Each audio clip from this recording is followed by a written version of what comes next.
నమస్కారం. తీర్థయాత్ర కార్యక్రమానికి స్వాగతం. కలియుగ బంధువు కరుణా సింధువుగా అవతరించిన కళ్యాణమూర్తి శ్రీ వెంకటేశ్వరుడు.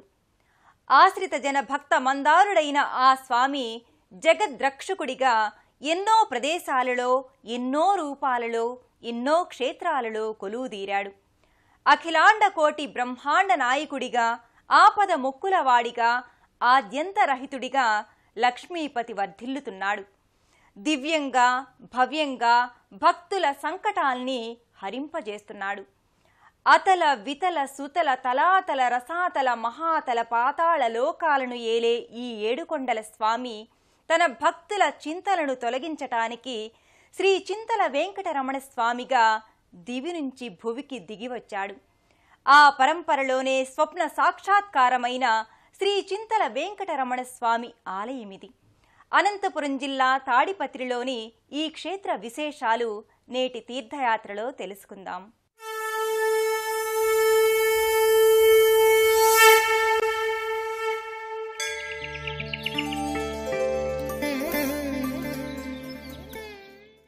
మహిమాన్వితమైన కలియుగ వైకుంఠంగా విఖ్యాతి పొందిన విశిష్ట చారిత్రక ఆధ్యాత్మిక ధామం ఈ తాడిపత్రి శ్రీ చింతల వెంకటరమణ స్వామి ఆలయం.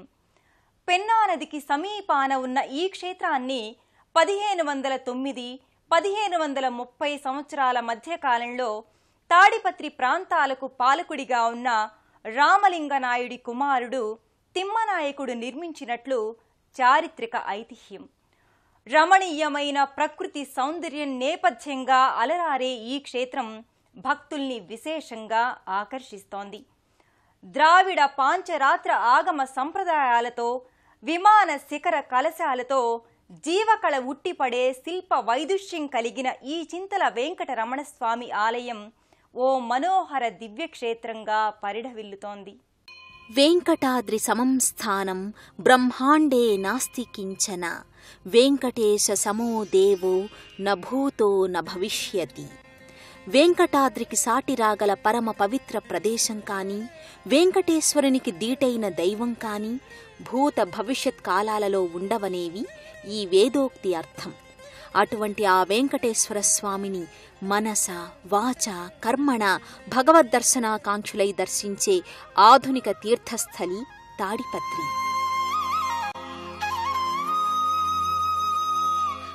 ఈ ఆలయానికి దక్షిణ భాగంలో దట్టమైన అరణ్యంలో తాడి చెట్లు అమితంగా ఉండడం వలన ఈ ప్రాంతానికి తాటివనం అనే పేరొచ్చిందని అంటారు.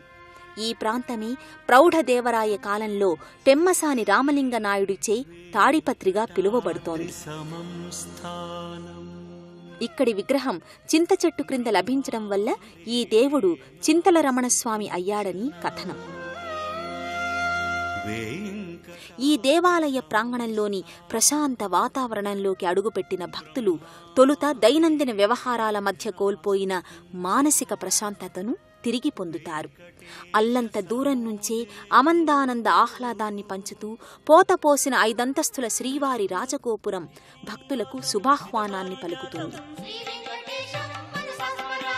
విష్ణవే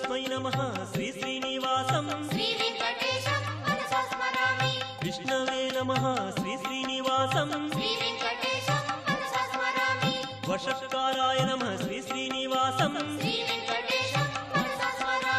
భూత భవ్య భవత్ప్రభవే నమః, భూతకృతే నమః శ్రీ శ్రీనివాసం, భూతభృతే నమః శ్రీ శ్రీనివాసం, భావాయ నమః శ్రీ శ్రీనివాసం, భూతాత్మనే నమః శ్రీ శ్రీనివాసం, భూతాత్మనే నమః శ్రీ శ్రీనివాసం.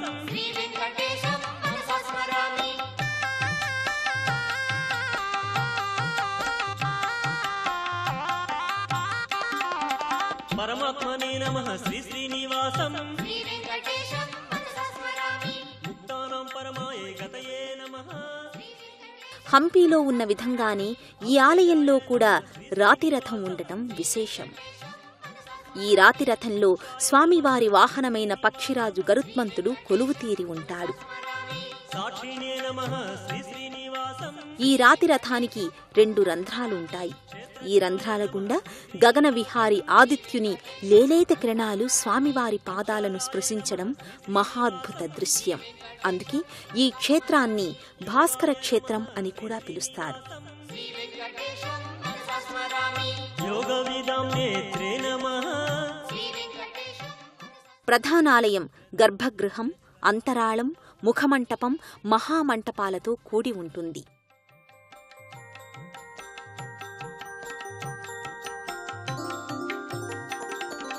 నారసింహవపుషే నమః. ముఖమంటపంలోని 4 స్తంభాలను మీటితే సప్తస్వరాలు మనకు వినిపిస్తాయి.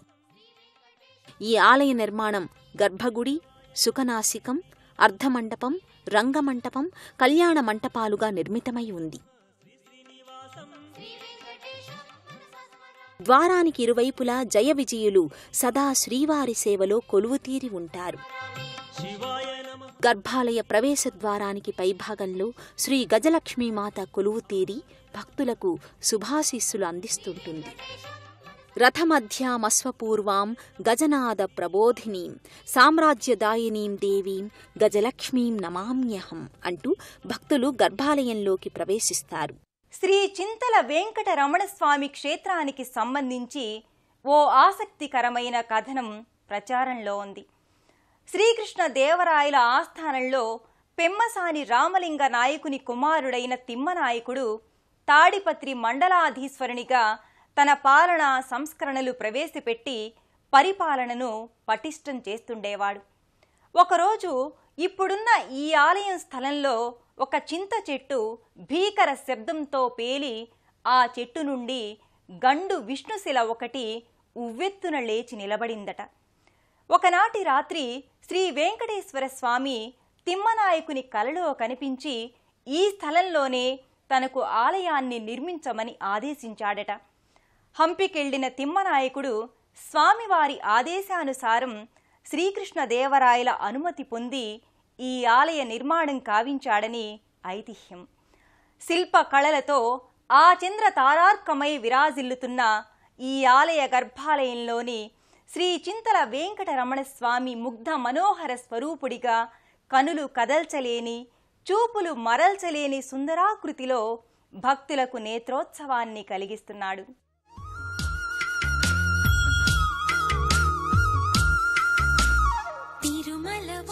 గర్భాలయంలో విలక్షణమైన రీతిలో వైభవోపేతంగా వెంకటేశ్వరుడు భక్తజన సంరక్షకుడిగా గోచరిస్తాడు.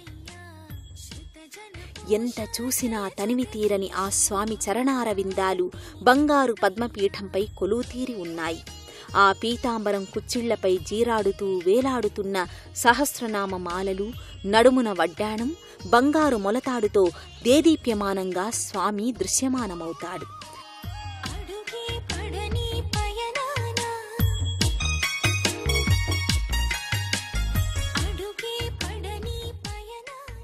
వక్షస్థలంపై ఆసీనురాలై అనుగ్రహిస్తున్న ప్యూహలక్ష్మి, శ్రీదేవి, భూదేవి పతకాల హారాలు, కంఠమాలలు, బంగారు యజ్ఞోపవీతం, చేతులకు నాగాభరణాలు, ఆపైన భుజకీర్తులు, భక్తులకు అభయమొసంగే శంఖు చక్రాలు, నల్లని మోము, చెరగని తరగని మందహాసం, భక్తులను కటాక్షిస్తూ అరవిరిసిన కమల నయనాలు, శిరస్సుపై అమరి ఉన్న నవరత్నాల మకుటరాజం, ఆపై బంగారు తోరణం. ఇలా ఆ స్వామిని చూస్తే ఏదో తెలియని లోకాల్లో విహరిస్తూ ఆనందపుటంచుల్ని తాకుతున్నట్లుగా ఉంటుంది.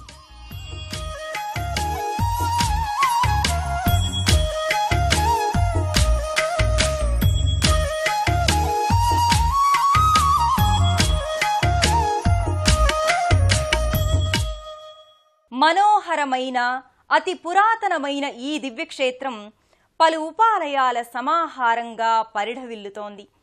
వివిధ దేవీ దేవతలు కొలువుదీరిన ఈ ధామం భూలోక వైకుంఠంగా కనిపిస్తుంటుంది.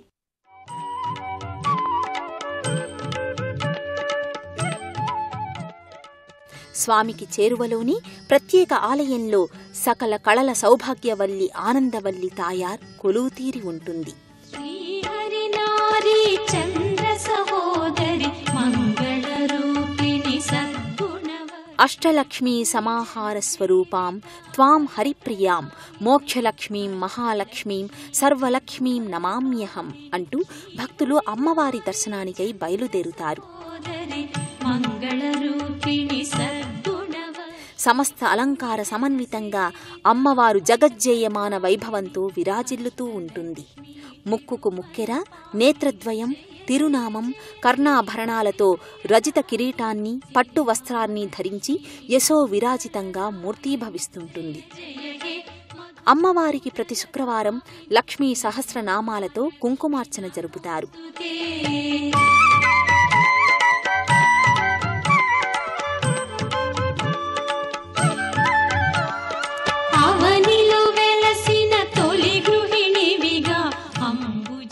ఆలయ ప్రదక్షిణ మార్గంలో ఉన్న శ్రీ లక్ష్మీ చెన్నకేశవస్వామి మందిరానికి చేరుకుంటారు భక్తులు.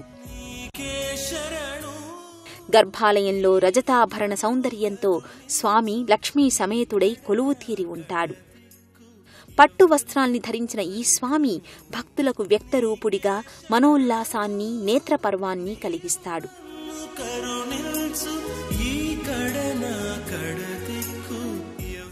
ఇక్కడ సమీపానే పన్నిద్దరాళ్వారుల మందిరం ఒకటి నెలకొని ఉంది.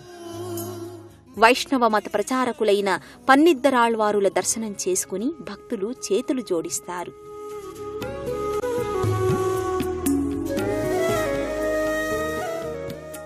ధ్వజస్తంభానికి సమీపానే ఉన్న తులసికోట దర్శనం చేసుకుంటారు భక్తులు. మరోవైపు ప్రదక్షిణ మార్గంలో ఉన్న శ్రీ ఆంజనేయస్వామి మందిరానికి చేరుకుని స్వామివారి హారతిని భక్తులు గైకుంటారు. హనువుకు సింధూరంతో హనుమంతుడు గర్భాలయంలో దేదీప్యమానంగా కనిపిస్తుంటాడు. తూర్పు అభిముఖంగా ఉన్న ఆలయానికి ఆగ్నేయ భాగంలో అశ్వత్థ వృక్షం నీడలో జంటనాగుల ప్రతిమలు, వివిధ దేవీ దేవతల చిత్రపటాలు కనిపిస్తుంటాయి. కన్నుల చంద్ర సూర్యులు కలవేలుపవు నీవు. పరమేశ్వరుని ఆత్మశక్తి జగదంబిక దివ్యశక్తి కలగలిసిన మహాశక్తి తేజమైన శ్రీ సుబ్రహ్మణ్యేశ్వర ఆరాధన వంశవృద్ధికర సంతానాన్ని, ఆరోగ్యాన్ని ప్రసాదిస్తుంది. జితంతే పుండరీకాక్ష జితంతే విశ్వభావన సుబ్రహ్మణ్య నమస్తేస్తు మహాపురుష పూర్వజ అంటూ భక్తులు జంటనాగుల చుట్టూ భక్తి ప్రదక్షిణలు చేస్తారు.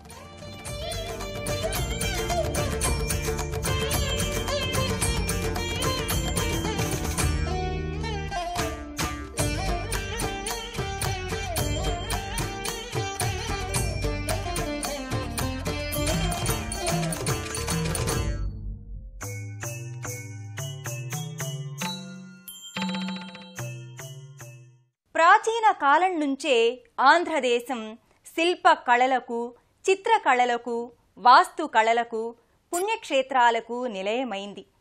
మన ప్రాచీనుల ఔన్నత్యాన్ని తెలుసుకోవడానికి నేడు మనకు ఉన్న దేవస్థానాలు కూడా ఒక సాధనంగా ఉపకరిస్తున్నాయి. శిల్ప కళల కాణాచి అయిన ఈ తాడిపత్రి ఆలయ కుడ్యాలపై భారత, రామాయణ గాథలను ప్రతిబింబించే శిల్పాలు చెక్కడం విశేషం. కఠిన పాషాణ శిలలు సైతం శిల్పుల చేతుల్లో మైనపు ముద్దల్లా ఒదిగిన వైనం విస్మయానందానికి లోను చేస్తుంది. విజయనగర రాజుల శిల్పకళా సంపద నేటికి సజీవంగా నిలిచి ఉన్నందుకు ఈ దేవాలయమే సాక్ష్యం. ఆ శిల్పకళా వైభవాన్ని వీక్షిద్దామా? ప్రధానాలయ ముఖమంటపంలోని స్తంభాలపై దేవతలు, జంతువులు, సింహాలను అధిరోహించిన భటుల శిల్పకళాకృతులు భక్తులను అబ్బురపరుస్తుంటాయి. స్తంభాలపై లతలు, స్త్రీ పురుషుల శిల్ప కళాకృతులు కనువిందు చేస్తుంటాయి.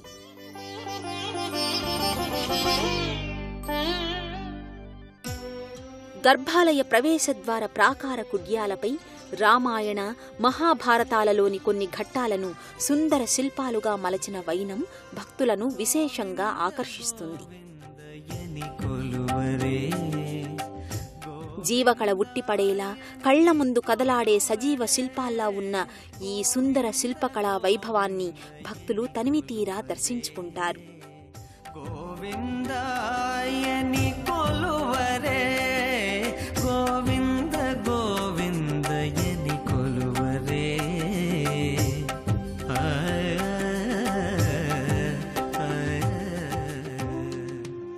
రాజగోపుర ప్రవేశద్వారానికి ఇరువైపులా ఈ ఆలయానికి సంబంధించిన శిలాశాసనాలు కనిపిస్తుంటాయి. ఈ ఆలయంలో శ్రీరామ నవమి, నృసింహ జయంతి, శ్రీకృష్ణాష్టమి వంటి వైష్ణవ సంబంధిత పర్వదినాలతో పాటు తొలి ఏకాదశి, ముక్కోటి ఏకాదశి పర్వదినాలను ఘనంగా నిర్వహిస్తారు. ప్రతి సంవత్సరం ఆశ్వీయుజ మాసం శుద్ధ అష్టమి నుంచి బహుళ విదియ వరకు స్వామివారి బ్రహ్మోత్సవాలు విశేషంగా జరుగుతాయి.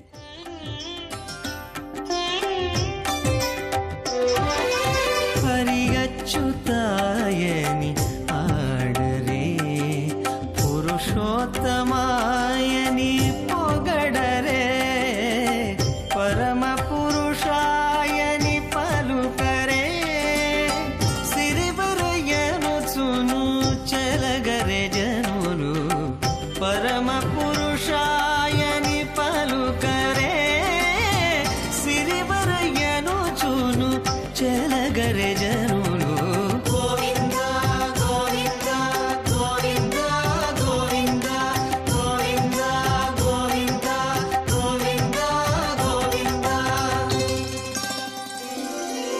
గోవింద గోవిందయని కొలువరే,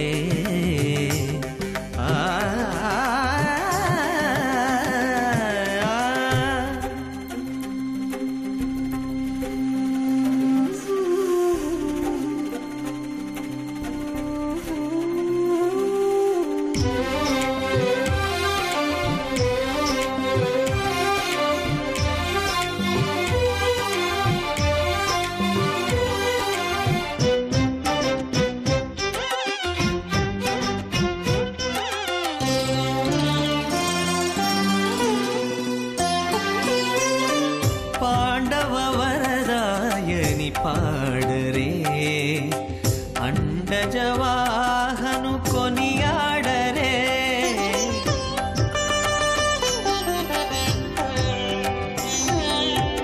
పాండవ వరదాయని పాడరే, అండజవాహను కొనియాడరే, కొండలరాయని. జిల్లా కేంద్రమైన అనంతపురం నుంచి బుక్కరాయి సముద్రం, పెరవలి, ముచ్కోటల మీదుగా తాడిపత్రికి వివిధ బస్సుల ద్వారా చేరుకుని శ్రీ చింతల వెంకటరమణ స్వామిని దర్శించుకుంటారు. తాడిపత్రి శ్రీ చింతల వెంకటరమణ స్వామి పాదారవింద మకరంద రసాస్వాదనం చేసిన భక్తులు తాదాత్మ్యస్థితిని అనుభవిస్తారు. స్వామిని శరణు వేడిన భక్తుల మనోభీష్టాలు తీర్చుతూ, కష్టాల నుండి కడతేరుస్తూ, భక్తుల చింతలను బాపే చింతల వెంకటరమణుడిగా నామధేయుడై విరాజిల్లుతున్న ఆ స్వామి కరుణా కటాక్ష వీక్షణాలు మనందరిపై ప్రసరించాలని కోరుకుంటూ మరో తీర్థయాత్ర కార్యక్రమంలో మళ్లీ కలుసుకుందాం. అంతవరకు సెలవు. నమస్కారం. పుణ్యక్షేత్రాల దర్శనం, అపురూప ఆలయాల సందర్శనం, తీర్థయాత్ర కార్యక్రమాన్ని ఇప్పుడు యూట్యూబ్ ఆన్లైన్లో www.youtube.com/ETV ఆంధ్రప్రదేశ్ లింక్ ద్వారా కూడా వీక్షించండి.